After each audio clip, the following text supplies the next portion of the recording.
ओम श्री सरस्वत्यै नमः। नमस्कारः। षड्नवत्यधिकशततमी कक्षा।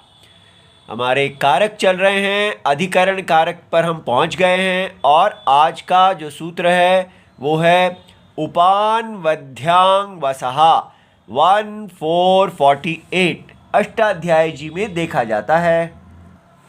अध्याय 1 है और चतुर्थः पाद चौथा पाद है। उसका कारके जो सूत्र है अधिकार सूत्र जो 23 से शुरू होता है और 55 तक जाता है, इसी के अंदर हमारे सारे कारक के सूत्र हैं और इसमें ही 48 आज का हमारा सूत्र है उपान वध्यांग वसः।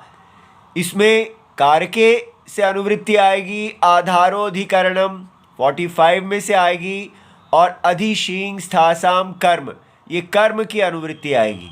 ठीक है। अब ये उपान वध्यांग वसः ये षष्ठी विभक्ति बहुवचनम है, एक ही शब्द है। यहाँ पर इसका विग्रह किया जाता है। उप तो अकारांत है, उसका राम शब्दवत प्रथमा विभक्ति बना लिया गया है। उपहा च अनुहु गुरु च शब्दवत, अधिहि च हरि शब्दवत और आंग जो है वो आंग च। इस प्रकार इतरेतर द्वंद्व बनाने के का जो है वो कर लिया गया है। विसर्ग को श हो जाता है। उपश्च अनुश्च अधिश्च आंग च और फिर सारों का जो प्रातिपदिक है उसको जोड़ लिया जाता है, उप अनु अधि आंग, और ये सारों को जोड़ने पर हमारा संधि कर ली जाती है और ये बन जाता है उपांग उपान्वध्यांग। ठीक है। 1-3 प्रथमा विभक्ति बहुवचनम हो जाता है, तो ये इतरेतर द्वंद्व बन गया। अब इसके साथ तेभ्यः इन सब से वस जोड़ा तो बन गया उपान वध्यांग वस, और उसका तस्य उपांग वध्यांग वसः, तो षष्ठी बहुवचनम हो गया और ये बन गया द्वंद्व गर्भ पंचमी तत्पुरुष समास। ठीक है, क्योंकि ये पंचमी है यहाँ पर और इसका उत्तर पद अर्थ प्रधान है। ठीक है। अच्छा जी, अब हम इसकी वृत्ति देखते हैं। उप अनु अधि आंग इति एवं पूर्वस्य वसतेः धातोः, तो वसती जो है उसकी षष्ठी कर दी तो वसते बन गया, वसतेः। तो वसते वस धातु का, ठीक है, कि ये चारों उसके पूर्व में हो, तो ये चार उपसर्ग अगर पूर्व में लगी हैं तो वसते धातोः आधारः, जो वस धातु है उसका जो आधार है, यहाँ जो आधार है तत्कारकम कर्म संज्ञम भवति। तो वस धातु का आधार जो है वो अधिकरण नहीं कहलाएगा, वो कर्म कहलाएगा। ठीक है। अब इसका हम उदाहरण देख लेते हैं। यहाँ पर हमारा धातु है वस निवासे। ठीक है, निवास करने के अर्थ में प्रयोग होने वाला, इसका अर्थ है निवास करना, टिकना, और ये भवादि गण का है और परस्मय पद है। तो इसके रूप बनते हैं।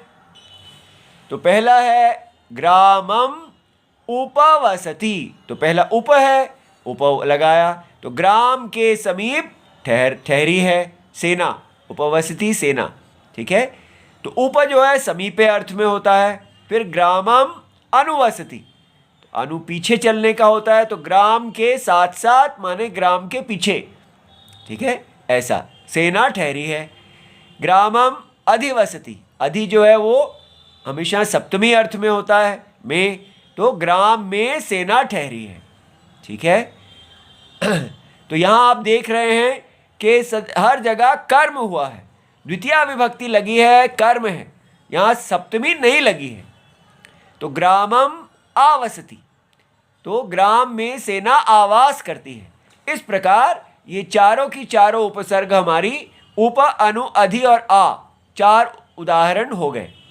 उसके बाद एक ये वार्तिक दिया जाता है, वसेर अस्य अर्थस्य प्रतिषेधो वक्तव्यः। तो वार्तिक क्या है? वसेः माने वस धातु का अशि अर्थस्य, अश माने भोजनम करना, अशनम, इस अश के अर्थ में जो वस धातु है उसका प्रतिषेध करना चाहिए कि वहाँ पर ये आप आधार को कर्म नहीं करेंगे। कैसे? क्योंकि उप, वस के आगे उप लग जाता है तो उपवास करना, तो भोजन से निवृत्ति, ऐसा जब अर्थ होता है तब आपको सप्तमी आधार को अधिकरण ही बनाना होगा। तो कैसे? जैसे ग्रामे असौ वसन, ठीक है, ग्राम में ये रहता हुआ, त्रिरात्रम 3 रात को उपवसति इति। तो क्या हुआ? हमने ग्राम को नहीं, यहाँ कर्म नहीं लिखा, ग्रामे उपवसति, ग्राम में रहता हुआ 3 रात के लिए उपवास रखता है, भोजन से निवृत्ति करता है। तो इसलिए जब भी आप उपवास शब्द का प्रयोग करेंगे, चाहे सूत्र ने कहा है उप, अगर उपवास सामने हो तो यहाँ पर आधार को कर्म माना जाना चाहिए।